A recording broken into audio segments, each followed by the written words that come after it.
If one man were to fight a gorilla, boy, I do not think it would go well. Man who sometimes claims to want to dominate the earth and thinks of himself as the apex predator with all of his intellectual capacity and social media profiles and good to above average credit scores. No, I do not think it would look good. It would probably be a much bloodier version of Loki versus the Hulk from Avengers 1. Except Loki would more than likely not be in one piece. I woke up this morning and there seemed to be a burning question in the mind of every internet citizen out there. Who would win in a fight? 100 gorillas? No, 100 men or a single gorilla?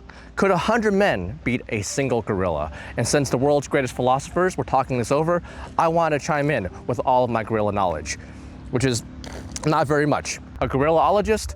I am not. I do know some stuff about fitness, but there is not a whole lot of crossover between human fitness and gorillas. In fact, my most up-to-date gorilla knowledge is from a gorilla anime I recently started watching. And the anime is about this girl who gets gorilla powers through this gorilla deity in her world. And honestly, it's a pretty good show. There were a couple of gorilla facts that they keep repeating, and it's a good one for me to rest to. Now, granted, I've only watched like one episode and there's only 3 out so far. And with anime, it's pretty hard to tell whether it's going to be a somewhat normal anime or a very weird anime. So as more episodes come out and I watch more, and if it gets weird, I'll come back and delete the section.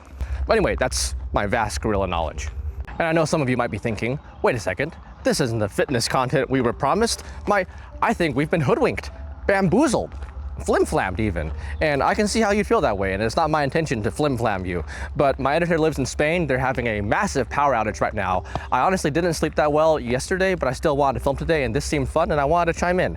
I've been trying to do more fun stuff lately anyway.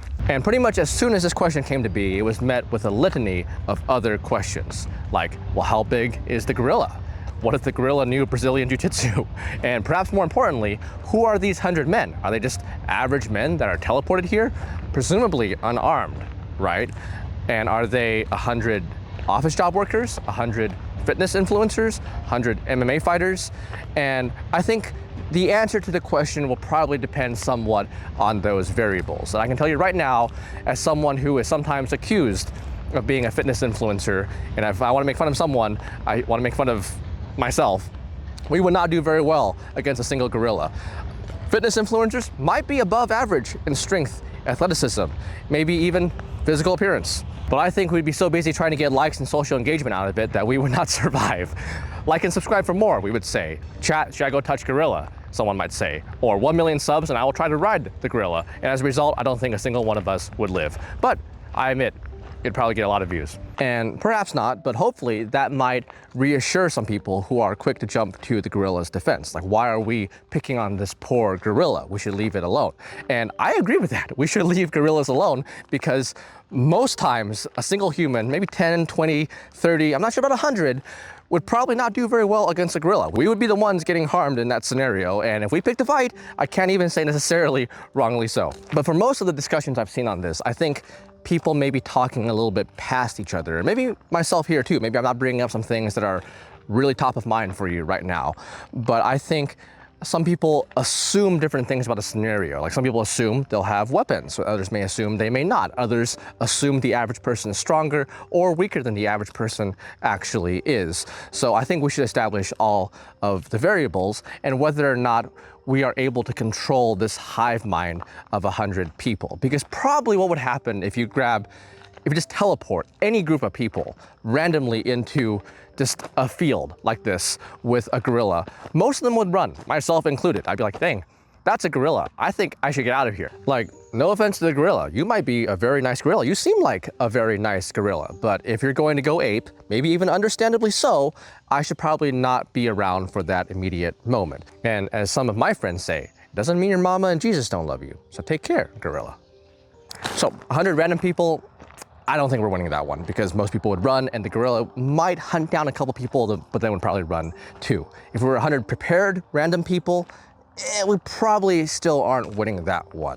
So the question for me, the more interesting one, is could 100 people, 100 unarmed men who are prepared and know what they're doing, win in a fight against a gorilla, period? And my intuitive answer was yes. That's why I first thought. I was like, I would think yes, because in my mind, I would think there's probably some tribe somewhere that have hunted gorillas before. Presumably it was probably far fewer than 100 men. And I looked into it. It was hard to get exact details that are confirmed on this. This is where someone else would probably be able to chime in. But I don't think that many tribes hunted gorillas. And in fact, some of them really respected gorillas. And I hesitate to say worship gorillas, but maybe some did. And that was presumably with some non-firearm weapons. So I think spears, bows, maybe long-range weapons, maybe even nets of that sort. So some of that might be allowed depending on your setup. Gorillas are pretty darn strong.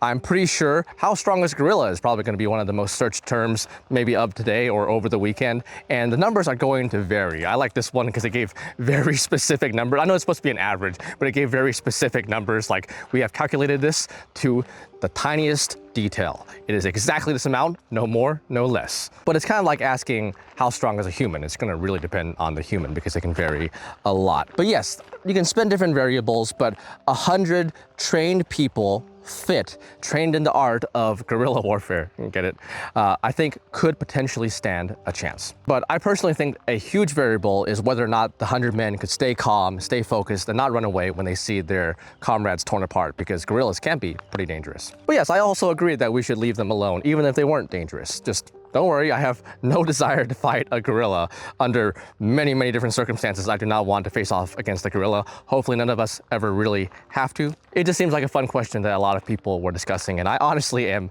not very serious, if you can tell, with my answer at all. So let me know in the question, try to be nice to each other, who you think would win. Have a beautiful day, my friends.